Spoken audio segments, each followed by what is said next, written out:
San Francisco? Yeah. Oh, man, I'm going to tell you about San Francisco. San Francisco ain't did anything. I mean, ever since I got out of high school, I had a couple of jobs. I worked at a couple of hat companies and warehouses. I mean, after a while, they say, well, I guess we're going to lay you off for a couple of weeks, you know. All right, they talk about the South. The South is not half as bad as San Francisco. You want me to tell you about San Francisco? Yes, I'll tell you about San Francisco. The white man, he's not taking advantage of you out in public like they're doing down in Birmingham, but he's killing you with that pencil and paper, brother. When you go to look for a job, can you get a job? Can you get a job, Winkle? This is the San Francisco Americans pretend does not exist. They think I'm making it up. National Educational Television presents Take This Hammer. Take this hammer. This is a film report on a visit to the city of San Francisco by the novelist, essayist, and playwright James Baldwin. Mr. Baldwin's guide on this tour of the city is the Executive Director of Youth for Service, Orville Luster.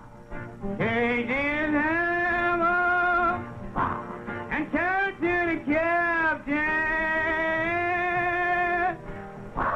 You tell him I'm gone. You tell him I'm gone. The drive from the airport into any American city looks pretty much the same. You could be anywhere. But for James Baldwin, this similarity goes deeper. On the drive into San Francisco, Baldwin began talking about the increasing bitterness, demoralization, and despair of Negro youths in northern cities. And it was decided that we would explore the existence of such attitudes and conditions in the city of San Francisco, with its widely advertised liberal and cosmopolitan traditions. Baldwin also talked about his concept of dues paying, or living up to one's responsibilities, and commented that many Northerners seem to feel that because they do not live in Mississippi, they are somehow paying their dues. I think that the truth is that everyone, on the one hand, is fundamentally capable of paying his dues. But no one pays his dues willingly. You know. And the white man, like the black man, like any other man on earth,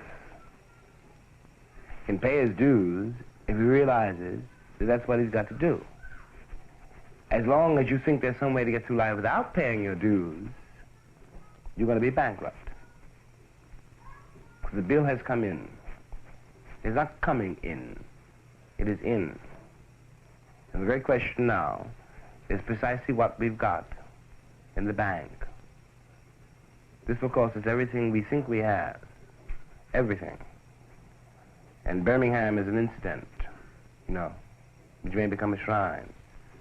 What is really crucial is whether or not the country, the people in the country, the citizenry, are able to recognize that there is no moral distance, which is to say no distance, between the facts of life in San Francisco and the facts of life in Birmingham. One's got to call, you know, one's got to tell it like it is. And that's where it's at. I imagine it'd be easy if any white person walking through San Francisco to imagine that everything was at peace. Because it certainly looks that way on the, you know, on the surface. But San Francisco is much prettier than New York. And it's easier to hide in San Francisco than it is in New York. Because you got the view, you got the hills, you got the San Francisco legend too, which is that it's a cosmopolitan and forward-looking. But it's just another American city. And if you're a black man, that means it's a very bitter thing to say. Children dying here, as they are in New York, and for the very same reason. But the city's a somewhat better place to lie about it. It's really all it comes to. Nobody wants to destroy the image of San Francisco. Behold the city. I'd like to acquaint you with San Francisco as a whole, Mr. Baldwin, and I think mostly that's being watched here today is something black. And young people go to school together, they graduate off the same stage, and then when it comes to jobs, the black face is not qualified. But they graduate, then my daughter have to go clean up the same girl's house that she graduates off the stage. As I say, the most thing that's being watched is the black face.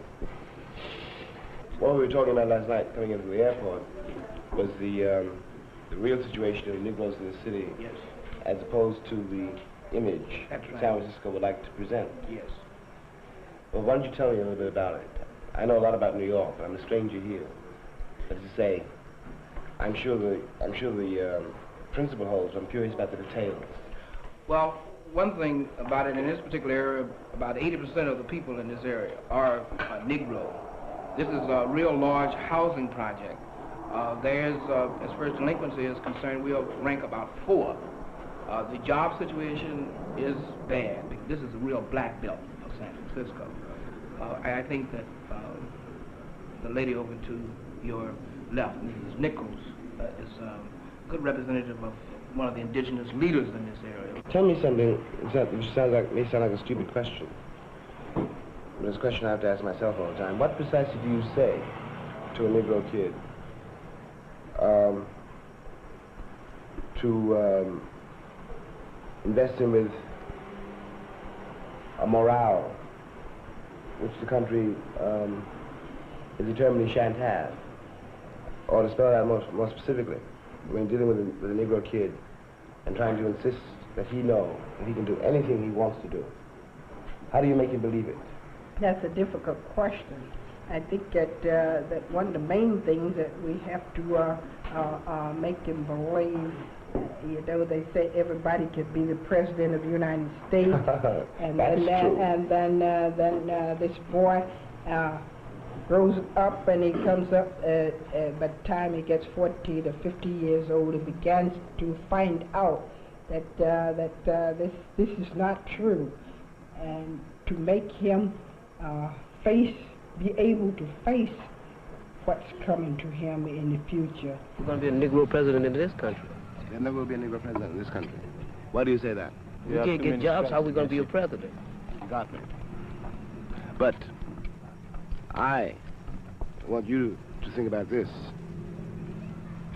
That there will be a Negro president of this country, but it will not be the country that we are sitting in now.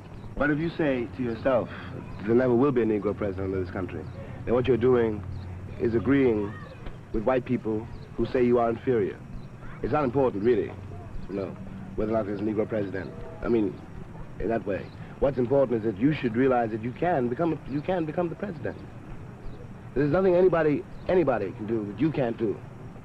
Well, the truth is that I don't think this is an exaggeration, but I think the truth still is that even to get the most meager opportunity, you've got to be at least 5 times as good as anybody else around. 5 times as good, not only at the job, but this is what's so dangerous, I think. You have to have the boys that I grew up with the streets in Harlem.